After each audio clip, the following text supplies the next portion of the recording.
अब बात करते हैं बिहार को लेकर, जब बिहार की सियासत में 20 साल बाद अब एक नया उलटफेर होने जा रहा है। दरअसल मुख्यमंत्री नीतीश कुमार राज्यसभा चले जाएंगे तो सीएम की कमान किसके हाथ होगी, इस सवाल के जवाब पर देश की निगाहें टिकी हैं। बीजेपी के कई चेहरे इस रेस में सबसे आगे चल रहे हैं, लेकिन रिमोट कंट्रोल किसके हाथ में होगा, इस रिपोर्ट में समझिए। 20 साल बाद बिहार में बदलाव, नीतीश चले दिल्ली, कौन होगा मुख्यमंत्री? जेडीयू बीजेपी की साठगांठ, सीएम बदलाव का क्या है राज? जेपी मूवमेंट का अंत, बिहार में नया सियासी युग। बिहार की सियासत में अब बड़ा बदलाव होने जा रहा है। नीतीश कुमार के राज्यसभा जाने के बाद नया मुख्यमंत्री का चुनाव करना होगा। इस तरह बीते करीब 5 दशकों में पहली बार बिहार की राजनीति जेपी मूवमेंट के नेताओं के बिना होगी। बयान नंबर 1, संसदीय जीवन के समय से मन में एक इच्छा थी। बयान नंबर 2, बिहार विधानमंडल के साथ दोनों सदन का सदस्य हो। बयान नंबर 3, इस बार राज्यसभा का सदस्य बनना चाह रहा हूँ।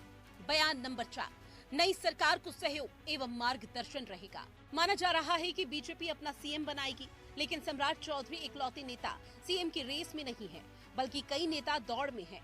बीजेपी हमेशा अपने फैसलों से राजनीतिक पंडितों को हैरान कर देती है, लेकिन बिहार की मौजूदा परिस्थितियों में कई बड़े नेताओं के नाम सीएम पद की रेस में चल रहे हैं।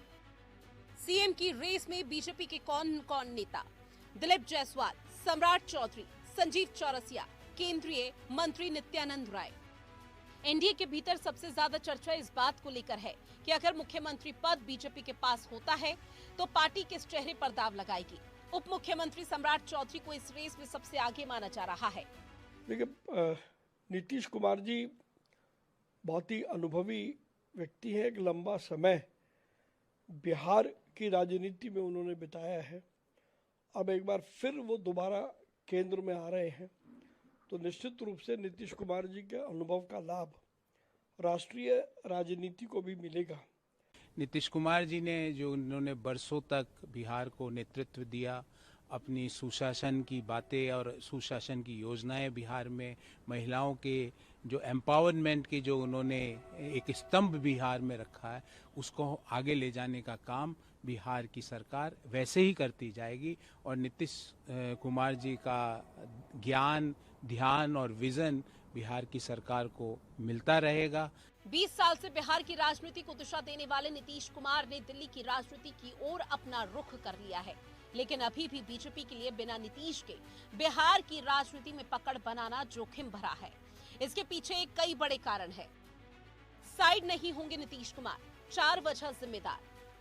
वजह नंबर 1, पीएम मोदी के लिए नीतीश बेहद जरूरी। वजह 2, एनडीए सरकार में नीतीश के 12 सांसद। वजह 3, नीतीश के बिना बिहार में भी सरकार नहीं। वजह 4, कमजोर नीतीश भी गेम चेंजर हो सकते हैं। नीतीश की सियासत 21 साल में 360 डिग्री घूम गई। सांसदी छोड़कर सीएम बने, अब सीएम पद छोड़कर सांसदी करेंगे। आपातकाल दौर में सियासी सफर शुरू किया, लेकिन उन्हें राजनीतिक बुलंदी 20वीं सदी में मिली।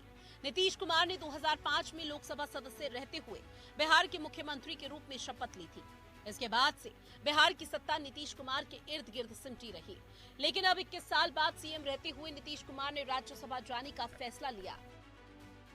1994 में लालू से अलग होकर पार्टी बनाई। 1996 से 2013 बीजेपी से गठबंधन, 2015 से 17 लालू के साथ गठबंधन, 2017 से 2022 बीजेपी के साथ।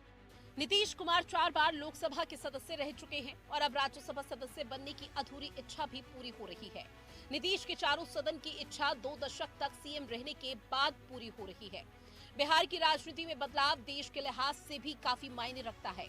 परिवर्तन संसार का नियम है, लेकिन विपक्ष को ये बदलाव क्यों रास नहीं आ रहा, ये बड़ा सवाल है।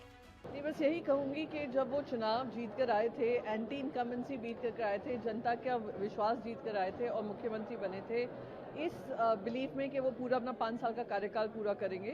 पर जिस तरीके से राजनीति के चलते और भारतीय जनता पार्टी की जो जल्दबाजी थी कि कैसे ही हो हमें अपना खुद का मुख्यमंत्री यहाँ पे बिठाना है, उसके चलते उनको राज्यसभा भेजा गया है।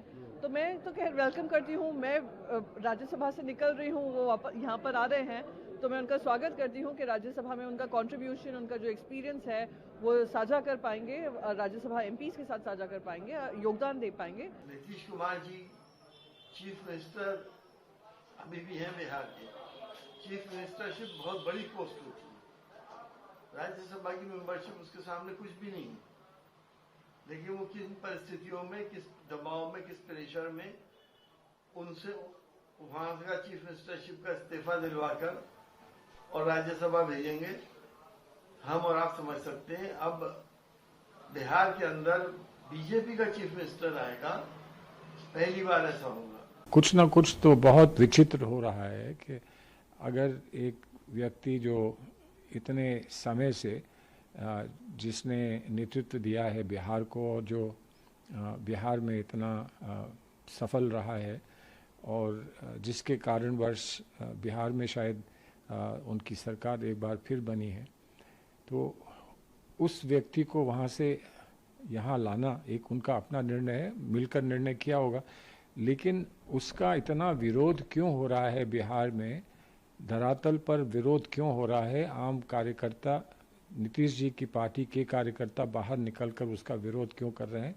ये एक बड़ी विचित्र बात है। लोगों को बेवकूफ बनाकर डिप्टी सीएम का पद दिया हुआ है। लोगों को बेवकूफ बनाकर डिप्टी सीएम का पद दिया हुआ है। लोगों को बेवकूफ बनाकर डिप्टी सीएम का पद दिया हुआ है। जेपी युग से सियासी शुरुआत करने वाले बिहार के कद्दावर नेता नीतीश कुमार ने अचानक राज्यसभा जाने का फैसला कैसे लिया? 20 साल बिहार के सीएम बने रहे नीतीश क्यों दिल्ली जाने के लिए राजी हो गए? सवाल तो कई हैं, लेकिन फिलहाल बिहार का सीएम कौन होगा, इस पर विशेष फोकस है। न्यूज डेस्क, हिंदी खबर।